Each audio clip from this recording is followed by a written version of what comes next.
Break બાદ આપનું સ્વાગત છે। સુરતથી સમાચાર આવી રહ્યા છે। બોગસ તબીબોનું પોલીસે સરઘસ કાઢ્યું। બોગસ તબીબોને ડિગ્રી આપનાર અને કૌભાંડનો આ માસ્ટરમાઇન્ડ રસેશ ઇરફાન અને અન્ય એક તબીબનું પાંડેસરા પોલીસે સરઘસ કાઢ્યું। પાંડેસરાના માર્ગો પર તમામની પેદલ યાત્રા કાઢવામાં આવી, જેથી લોકો પણ આ કૌભાંડીઓને ઓળખી શકે। સુરતના રાંદેર વિસ્તારમાં એસઓજી અપહરણ વિથ લૂંટના આરોપીઓને કાયદાનો પાઠ ભણાવ્યો છે। જાહેરમાં સરઘસ કાઢી કાયદામાં રહેશો તો ફાયદો રહેશે તેવું જ્ઞાન આપ્યું। ગુનેગારો પ્રત્યે શહેર પોલીસનું વધુ એક કડક વલણ સામે આવ્યું। જો કાયદો તોડશો તો સુરત પોલીસ કડક કાર્યવાહી કરશે। યુવકના અપહરણ વિથ લૂંટના કેસમાં આરોપીઓને જાહેરમાં સરઘસ કાઢી ફેરવવામાં આવ્યા। લંગડાતા આરોપીઓને સ્થાનિક વિસ્તારમાં ફેરવવામાં આવ્યા। આરોપી વસીમ સોલંકી, જયેશ બોચરિયા સહિત કૈલાશ કાલિયાનું સરઘસ કાઢવામાં આવ્યું। આરોપીઓ અન્ય સાગરીતો સાથે મળીને યુવકનું અપહરણ કર્યું હતું। તો બીજી કારમાં અપહરણ કરી 30 લાખની કિંમતના ડોલરની લૂંટ ચલાવી હોવાની માહિતી છે। આ કેસમાં વસીમ સોલંકીએ આરોપીઓને ટીપ આપી હતી। બનાસકાંઠાના દાંતીવાડાના વાઘરોલ ગામેથી યુવતીનું અપહરણ કરી સામૂહિક દુષ્કર્મ આચરવામાં આવ્યું હતું, જેની ફરિયાદ નોંધાતા પોલીસે ગણતરીના સમયમાં જ આરોપીઓને પકડી કાયદેસરની કાર્યવાહી હાથ ધરી। દાંતીવાડા પોલીસે વાઘરોલ ગામથી લઈને દાંતીવાડા સુધી આરોપીઓનું સરઘસ કાઢ્યું। આરોપીઓને જોવા માટે મોટી સંખ્યામાં ગામ લોકો ઉમટ્યા હતા।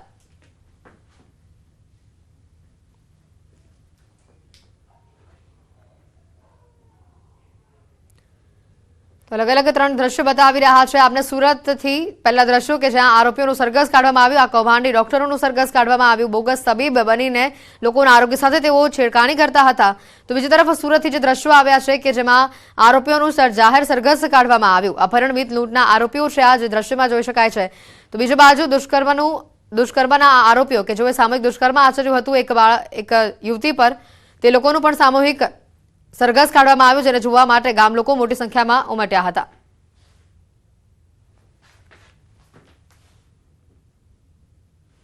ભાવનગરથી સમાચાર છે। સગીરા સાથે શારીરિક અડપલાની ઘટના સામે આવી છે। આવાસમાં રહેતા યુવકે શારીરિક અડપલા કર્યાની ફરિયાદ દાખલ કરાઈ છે।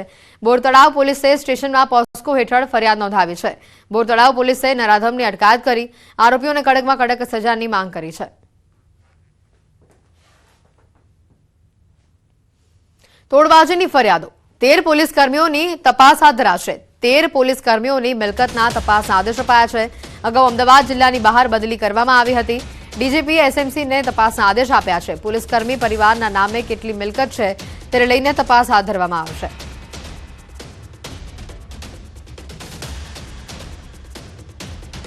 અમદાવાદ સાબરમતી રિવરફ્રન્ટ વલ્લભ સદન ખાતે શ્રીમદ રાજચંદ્ર મિશન ધરમપુર દ્વારા ત્રિદિવસીય ધર્મયાત્રાનું આયોજન કરવામાં આવ્યું। શ્રીમદ રાજચંદ્ર મિશન ધરમપુરના સંસ્થાપક રાકેશજી 20 વર્ષથી અમદાવાદ ખાતે પધારે છે અને ધર્મયાત્રામાં સહભાગી થાય છે। 20 વર્ષ પૂર્ણ થતા આ ભવ્ય કાર્યક્રમનું આયોજન કરવામાં આવ્યું, જેમાં ધ્યાન, ભક્તિ અને આધ્યાત્મિક પ્રવચન આપવામાં આવી રહ્યું છે। શ્રીમદ રાજચંદ્ર મિશન ધરમપુર દ્વારા સમગ્ર દેશમાં આવેલા કેન્દ્રો પર આ રીતે કાર્યક્રમ કરવામાં આવે છે।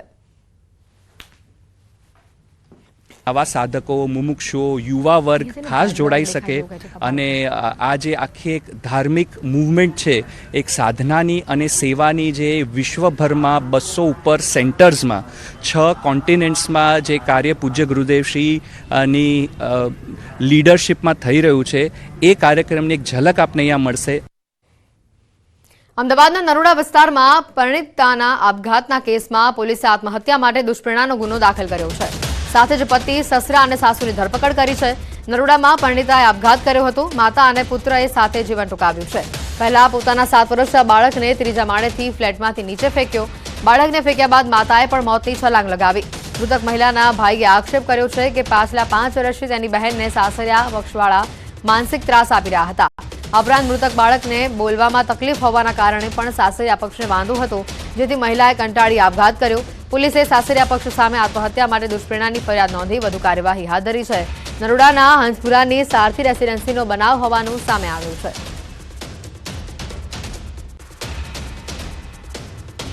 મરણ જનાર છે તેમના પતિ હિંમતનગર હેડક્વાર્ટરમાં પોલીસ તરીકે ફરજ બજાવે છે અને હાલમાં તમામ આક્ષેપો અને રજૂઆતો જે પરિવારજનો દ્વારા તથા આસપાસના વ્યક્તિ દ્વારા પણ કરવામાં આવશે, તે મુજબ પોલીસ તમામ બનાવ સંદર્ભે કાયદેસરની કાર્યવાહી કરશે। આણંદ જિલ્લાના અમૂલ ડેરી રોડથી જૂના બસ સ્ટેન્ડ અને રેલવે સ્ટેશન મુખ્ય ટ્રાફિક ગુરુદ્વારા સર્કલ પાસે લારીઓના દબાણોથી ટ્રાફિક જામના દ્રશ્યો સર્જાયા છે અને જેના કારણે થોડા દિવસો પહેલા જ દબાણ હટાવવાની કામગીરી પણ કરવામાં આવી હતી। આ દરમિયાન આણંદ પાલિકાની ટીમના સભ્યો તેમજ દબાણ કરનારા શખ્સો સાથે મારામારી થઈ હતી। ત્યારે હવે દબાણ હટાવવાના થોડા દિવસોમાં ફરી લારીઓ લઈ વસ્તુનું વેચાણ કરતા ધંધાર્થીઓ ફરી તે જગ્યા પર લારી લઈને આવી ગયા છે। આણંદ પાલિકાના રેકોર્ડ અનુસાર સમગ્ર શહેરમાં 2800 જેટલા ફરતી લારી સાથે વેપાર કરવા ફેરિયાઓને મંજૂરી આપી છે, છતાં પણ આણંદના ગુરુદ્વારા સર્કલ પાસે ફ્રૂટનો વેપાર કરતા ફેરિયાઓએ ફરી અડીંગો જમાવ્યો છે। ત્યારે આ લારીવાળા લોકો માટે કાયમી જગ્યાની ફાળવણી કરવામાં આવે તેવી માંગ ઉઠવા પામી છે। આણંદ નગરપાલિકાએ 2800 લોકોને એના પેલા એ આપેલા છે, કાર્ડ આપેલા છે, બરાબર છે। એ લોકોને કોઈ સ્થાયી જગ્યા આ લોકોએ આપેલી નથી। અત્યારે આપણે વાત કરીએ ગુરુદ્વારા સર્કલની, તો હમણે અઠવાડિયા પહેલા જે થોડો ઝઘડો ટંટો થયેલો નગરપાલિકા, આણંદ નગરપાલિકા અને સ્થાનિકો વચ્ચે। હવે નગરપાલિકાને એટલું જ મારે કહેવું છે, આણંદ નગરપાલિકાને, કે જો તમે આનો કાયમી ઉકેલ લાવવા માંગતા હોય તો જે આ લોકોના વેન્ડરો છે, જે લારી ગલ્લા અથવા તો આ લોકોના જેવી રીતે શાકભાજીની શાક માર્કેટ છે, એવી રીતે ફ્રૂટ માર્કેટ માટેની જે જગ્યાઓ છે એ ફાળવી આપવામાં આવે। વૈકલ્પિક વ્યવસ્થા માટે અમે આયોજન કરી રહ્યા છે અને એ આખો અમારો જે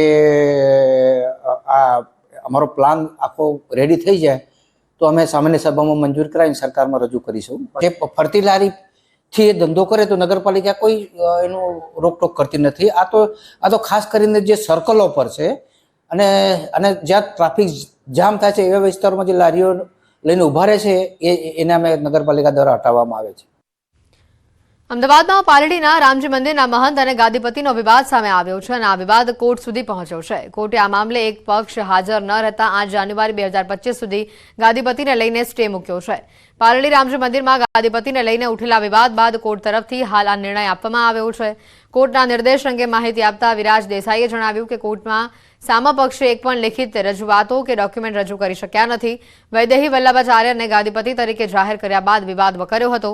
હવે અનુયાયીઓ પણ સંત સમાજના નિર્ણયની સહમતિની રાહ જોઈ રહ્યા છે। આ વિવાદ વચ્ચે મહત્વની વાત છે કે સોમેશ્વર દાસજીએ પોરબંદર ખાતે ગાદીપતિ તરીકેની જાહેરાત કરીને કાર્યક્રમ પણ કરી દીધા હતા। આ વિવાદ એટલો છે કે ગાદી ઉપર નિર્ણય લયા વગર કોઈએ બેસવું નહીં અને એ બાબતમાં અત્યારે અમને સ્ટે મળેલો છે કે જ્યાં સુધી સામેવાળા એમના ડોક્યુમેન્ટ્સ રજૂ ના કરે ત્યાં સુધી 1/8 સુધીનો સ્ટે મળ્યો છે। Situation B the way it should be. Gir સોમનાથમાં રહેણાંક વિસ્તારમાં છેલ્લા કેટલાય સમયથી સિંહના આટાફેરા જોવા મળી રહ્યા છે અને ત્યારે ઉનાના દેલવાડામાં પ્લોટ વિસ્તારમાં ધોળા દિવસે વનરાજા આરામ ફરમાવતા નજરે પડ્યા। છેલ્લા 2 થી 3 દિવસથી દેલવાડામાં સિંહના ધામા જોવા મળી રહ્યા છે, જેને લઈને સ્થાનિકોમાં પણ ભય ફેલાયો છે। ઉનાના દેલવાડામાં સિંહના ધામાના આ દ્રશ્યો સામે આવી રહ્યા છે, જેમાં સિંહ આરામ કરતા દેખાઈ રહ્યા છે। ધોળા દિવસે વનરાજા આરામ ફરમાવતા નજરે પડી રહ્યા છે। હાલ આ વિડીયો સામે આવતા પશુપ્રેમીઓમાં પણ ખુશીની લાગણી છે, તો બીજી તરફ કેટલાક લોકોમાં ડરનો માહોલ પણ છે। ઉનાના દેલવાડામાં સિંહના ધામાની આ તસવીરો સામે આવી રહી છે। ધોળા દિવસે વનરાજા આ રીતે આરામ ફરમાવતા નજરે પડી રહ્યા છે। બુલેટિનમાં અત્યારે ફક્ત આટલું જ। રજા આપશો। નમસ્કાર।